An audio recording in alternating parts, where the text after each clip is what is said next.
Alright guys, so basically I'm just going to do a quick, well this ain't going to be a quick video, this is going to be however long it takes video, so it could be a couple parts, so bear with me.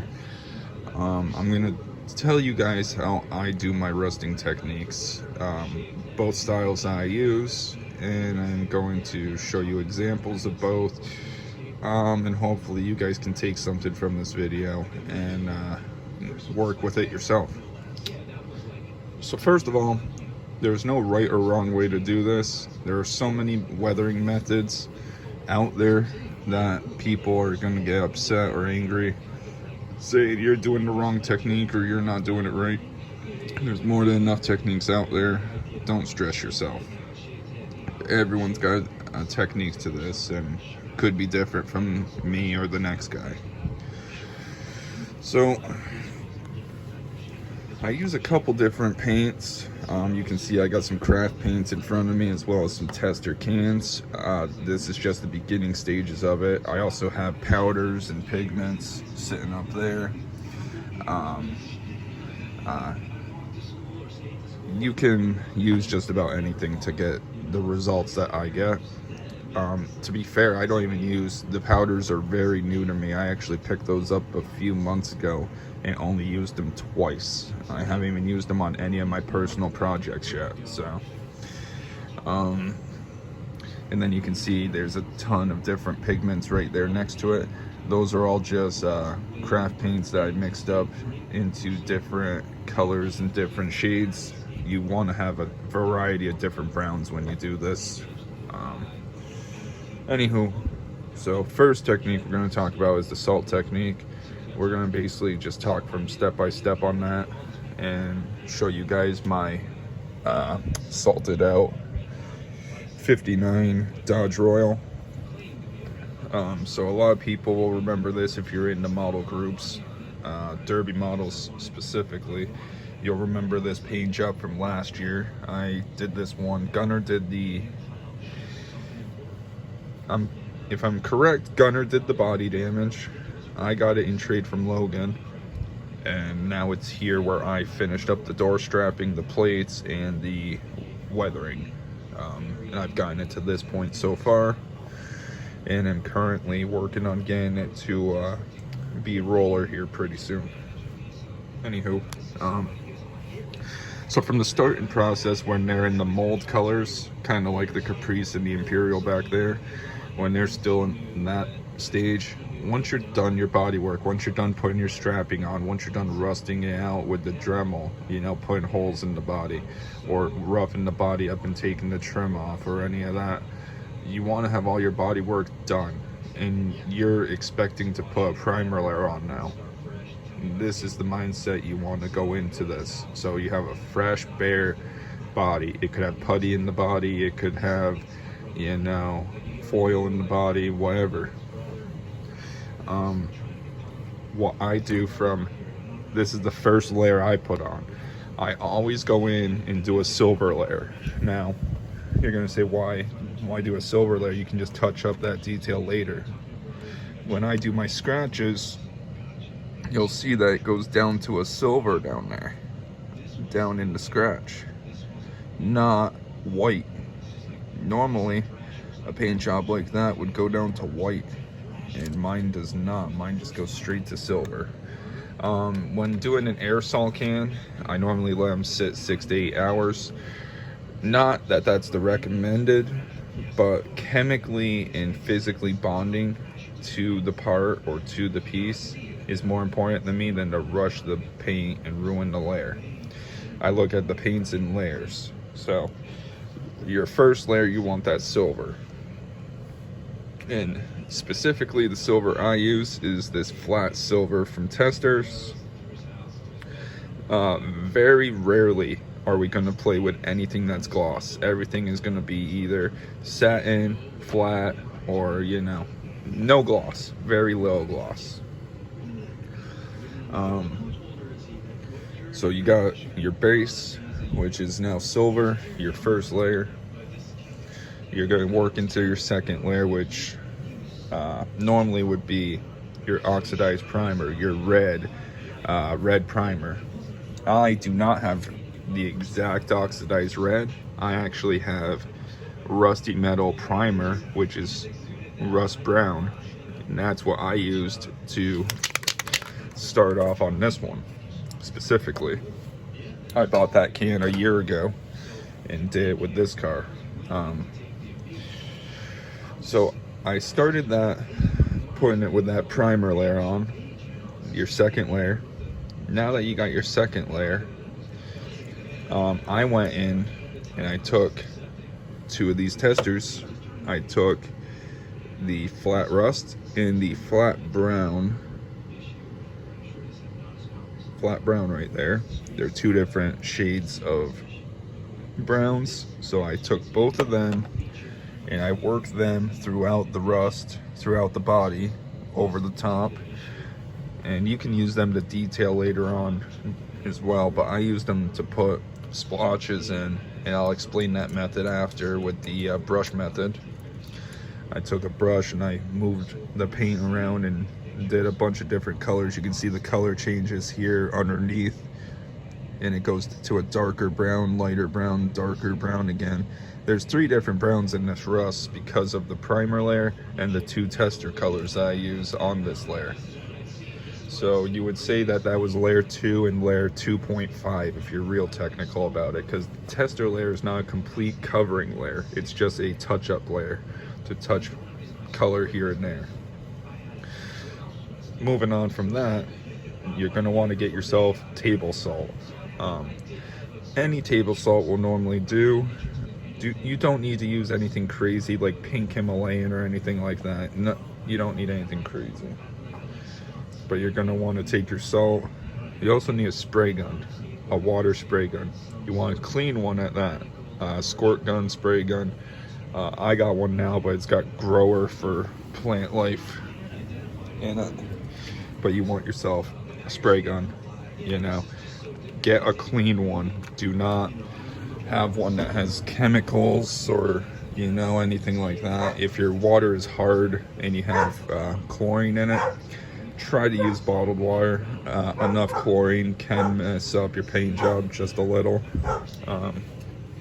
So anywho, you get your table salt, you spray the body down. Now you want to sprinkle your table salt throughout the body where you want rust to appear. Now you can go back, and if the salt didn't set where you want it, you could go and brush it off and then spray in that area and reapply in that area just faintly. And honestly, that's probably something I should have done with the wings on this car, considering how rusty that side is especially.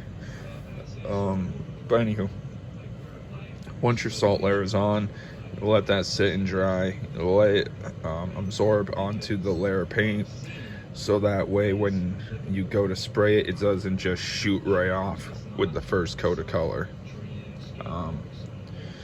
Your third layer is going to be normally your factory color layer. So if you're doing a factory color paint job, like this has a light blue, you would do that. I actually have that same blue here. I tried to use Rust-Oleum double coat with the paint and primer, and satin, no gloss. We are building Derby models, so to me, building a Derby model, it should not have gloss anywhere, because we're not building a lowrider or a metal flake car, you know. It's supposed to be dirty, rugged, you know, nasty looking. So putting gloss on these things is probably not the best idea in my eyes. But we ended up going through and I shot it with the satin, that's French blue, very light blue. Now you have your base layer, your third layer, your factory layer, sorry, done to the car, and you are ready to scrub the salt off. A lot of people tell you, oh, you can just flake it off with your nail. Yes, you can, but it has a risk of scratching your other layers underneath. So what I personally do is I grab a thick bristle toothbrush, you know, something, you know, that isn't soft. If you get soft gum one, it's not going to do the job you want. And I just scrub the body after the paint dried for 6 hours, 6 to 8 hours, of course. I go and I scrape, because I don't want it to scrape the paint either. I want it to look proper like this, like how the speckled look goes. When it comes to rust, I want it to look right. If I go and I hit it when it's too soft to paint, it's just gonna flake out, or it's gonna peel it, or it's gonna ruin the paint. So go and just do tiny circles till all the salt is off your body, and you have all the salt gone, and what is left is you're now gonna have your rust coming through your base coat, no detail. And you go in with brushes later for the detail, meaning your strapping or your plates or your inspection holes that got torched out. You go back and you add those details with a brush later on down the road. So, and another thing is when you're doing your trim, chrome, yes, that's very possible for chrome trim. Don't use, I use liquid chrome and a few other techniques, but we're not working with chrome today. We're working on rust. This is just a note: don't use liquid chrome on plates or strapping. When you go to paint your model, you gotta think like a real car as well. Even though it's not metal, you still gotta think as if it is.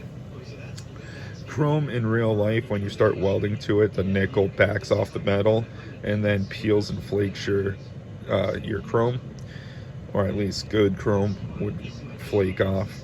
If it's modern chrome, it has a tendency to stick a little better because the bonding process is a little bit better, but at the same time it's not as thick as what old chrome would be, like 70s chrome versus 90s and early 2000s chrome. It's also not a plastic part being painted chrome either. So just one of those things you don't want to do is just, you don't want your strapping to be like chrome. So what I use specifically on this is I am using gunmetal, flat gunmetal, and then going over it with the silver, and I have black under there for the torch spots as well, flat black. So I went around the straps first with that, and then so basically if you want to do it in order, you flat black first, then you go with the gunmetal over the strapping only, then you hit the strapping. You take a napkin or a paper towel, and you take a small amount of the silver on the edge of the napkin or paper towel. You're going to take your thumb and you're going to rub it in ever so softly with the paper towel or napkin, and it's going to leave just a little bit left behind. This side, it doesn't show as good, but you can see that underneath the gunmetal actually shows in the center of the strapping. I think, oh, this ain't the full strap. Full strap car has the best one so far, but this is you know, the details that I put into it to make it a little bit more real. So you can also go back afterwards with your brushes, like how I did, and just take a few spots and run some paint down or put it in for detail. You can see that I went and brought some drips down and touched up a few spots along the way here and there, just to give it, you know, some poppy rust, the colors to pop. So that's my basic how to salt. Now we're gonna go into brush technique, which is pretty simple in my book. I use a lot of these crafted paints to do that. So this stuff washes off with hot water. Now the way I save my layers, I do this in layers, and I save the layers in between coats. So if the paint looks the way I want on layer 1, then I'll go back and I'll take the body and I'll put it on the silicone solo cup over there. Silicone, Jesus. I'll put it on a solo cup and I'll put a little bit of masking tape on it and tape it up on there to make sure when I shoot the clear coat on it that it doesn't fall off. And specific clear coat that I am using is I'm using dual coat. Like I said, I love that dual coat stuff, that ultra cover. Matte clear, not gloss clear, matte clear. And you're gonna say, even clear coat layers are gonna be glossy. No, not always, because you want to be able to tell. But that Imperial, this blue 65 is done with that. The rusted out 59 down here in the corner is also clear coated, and the white 62 over here has also been clear coated, and they don't have nearly as much gloss as what it would if you hit it with a dual coat gloss. So, and that's just to save the layers in the paint. Like, I could go and I could rinse that body underneath water now. Probably not a good idea for the vinyl top, but I could go and put it underneath water on the door panels and on the trunk lid, and none of it's gonna come off. You know, it's saved in my eyes. It's saved now. It's a saved layer. Kind of like if you're doing a drawing on the internet, or a painting, an oil painting in real life. This stuff's done in layers, you know, whether you're doing your art on, you know, Windows, Microsoft Art, or if you're going and painting the next Da Vinci or Leonardo DiCaprio. Man, early morning for me still, so I'm still waking up, guys. Bear with me. So yeah, the brushing technique. So what's going to be needed for the brushing technique is you're going to want to have a variety of different browns. I do use testers as well during this process, but the main one I use is the Craftsmart, because I can go through and I can take those off. I cannot take off the testers. That's oil based versus acrylic based. So, you know, is what it is. Or it's lacquer based versus acrylic based, my bad. Lacquer being the testers. So I have two different rags over here, two different paper towels. This one being my tester's splotch, and this one being my acrylic splotch for the craft paint. You want to take, if working with the craft paint, you take a small amount and you want to work it into the bristles. Like I'm not showing you a wet demonstration, I'm just showing you a dry demonstration. I work it into the bristles, and when you look at your paintbrush, you don't want to have a big bubble of paint on the end. You want to have the bristles poking through, showing their hairs. And if you got that right, it would soak up some of the color. And you go very softly, very delicately, start brushing it into the bodywork. Don't stay on one area too long. Just go amongst it. It'll leave a tiny amount of paint residue on your car, and then if you want more of that color in that area, you go back in and you work that area some more, and you just keep going back at it. You could easily spend 45 minutes to an hour on one.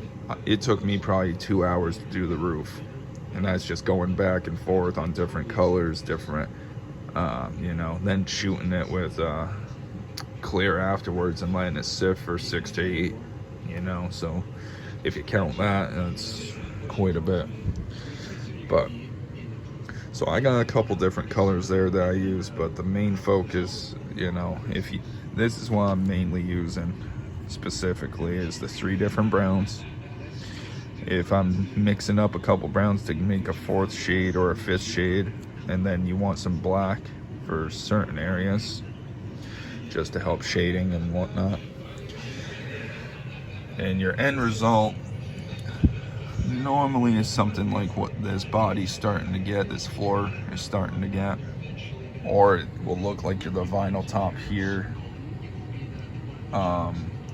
Or even if you want to go dramatic and really rust the body, it'll look like that 59 back there.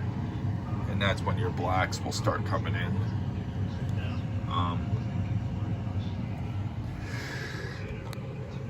Yeah, so if you're going extreme like the 59 Imperial over there, there's never there's never a limit, you know.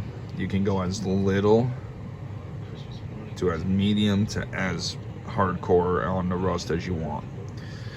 And I'm pointing at the body as a medium because this is the same car, but I'm making it look like it was rebuilt back in the 90s, so the guy repainted it from the factory green to this blue. And that's the idea I'm going with for this car. And so the body's not going to be as rough, rust-wise. It's going to have rust, but it's not going to be as rough in the normal paint like that one over there is. It's going to have some spots, but not nearly as bad as that Dodge. And then the floor is going to be just rotten, you know. And this top layer is brush technique that I did recently. The frame I redid in the front section here because I ended up having to putty the frame and fill the holes that are normally there to make it more of a detailed look and model. And the backing to that bumper actually had to be painted too. There was no backing to that bumper, so after redoing all that, you know, I had to touch up the paint and match what was there, because the paint underneath is 6 to 7 years old on its own from when I did the brush technique years ago. And this is mainly testers, so you'll see that there is some gloss to it because this was back before I started using metallics. This is testers paint all the way through until you get to this back section in here where I started to touch up recently with the brush technique. The brush technique is all worked in all the way around, so you know this is all brush technique all the way down where the frame would be sitting and whatnot. So I'm hoping this video does help anyone, even in the smallest degree, but you can see where my putty stops and where I kept going with it. Try to make it look like the factory seam was welded, which, you know, kind of looks right for what this project is endeavoring.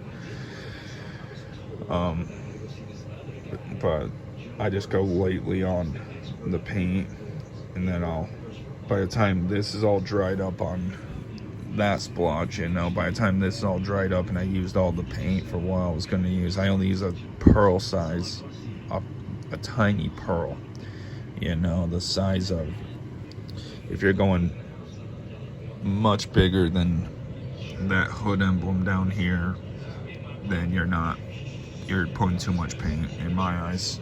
I go very little amount of paint when it comes to the rust process because I can always add more paint later on. It's harder to take away paint than it is to put it on slowly the first time. When you go and you rush into it and you put globs of paint every which way and you just slap it on the underside, then you have these parts that look like the brush just stroked it, you know. You don't want that. You want it to look like, okay, it's worked its way around. But so I'm hoping this video does help with that and shows a little bit. And if anyone does have any questions on more specifics, kindly reach out. Hit me up on Facebook. Hit me up in the comment section. I will more than happily answer. This is for the community. This is for the guys that are trying to learn. You know, I want everyone to be able to build some pretty wicked rides and be proud of what they're putting on their shelf. Or if they're competing in model contests, I want them to be proud of their works just as much. You know, this isn't to tell anyone that they're doing it wrong or they're not experienced enough or anything like that. At one point, I would look at Hillbilly's rust and think, God, I could never even touch where he is. You know, I could never be as good as he. And here I am a few years later down the road, and I'm building, subpar projects. I'm not saying I think I'd be right level with him. I don't think I would be above him in any way. He's got way too much more detail when it comes to the actual models than I think I could ever reach. But anywho, enough reminiscing. We're gonna end this video here. If you guys pardon me. Oh God, no! I'm allergic to model derby cars. But it's a crippling addiction. I still do it anyway. Okay. Alright. So that's about all for this video. I didn't really get into the powders because I don't use them. So I have them, yes. You can work powders. They are in my experience, they do bring out a different life into your models. It's the same as the brush technique, or if you're putting on powders on your face for makeup, most guys are not going to understand, but if you have a girlfriend or wife, watch her a couple times put makeup on, and you'll get the same idea as if you were working with these powders. You'll figure it out. But I think the next video that I actually am gonna try to get hands-on with is I want to actually show you guys the brush technique personally, and then of course I want to get a damaged body, show you guys how I bend them up, how I ruin them. And the main tool of that is right here. Bic lighter is your friend. I have matches too. That's for smaller areas, but like up near the roof, up near pillars, or up near certain spots on the body, that's when you'll play with the matches. But my main tool that I use to do the fenders, to do the side swipes, bend up the backs, all the damage done on the Crown Vic was done with the Bic lighter back in the day. I got plenty of bodies that I've bent up with Bic lighters, and people have their way of doing it and I have mine, so hopefully they understand that there's no right or a wrong way. We're all here to learn together. So, but I'm gonna let you guys go. Well, I think I said that a few minutes ago, but like I said, reach out to me if you need help with this. If you need any assistance with trying to learn, step 1, 2, or 3, or if you just don't understand something that's not, fully grasping with you, reach out. I'll be more than happy to help with any questions. I want people to be able to learn this stuff and be able to put it to use in their own way, or even if they follow my way completely through, I still want them to be able to do the same, if not better. I would love for people to take this and go beyond where I ever did. So, with that being said, we'll see you guys in the next one. Later.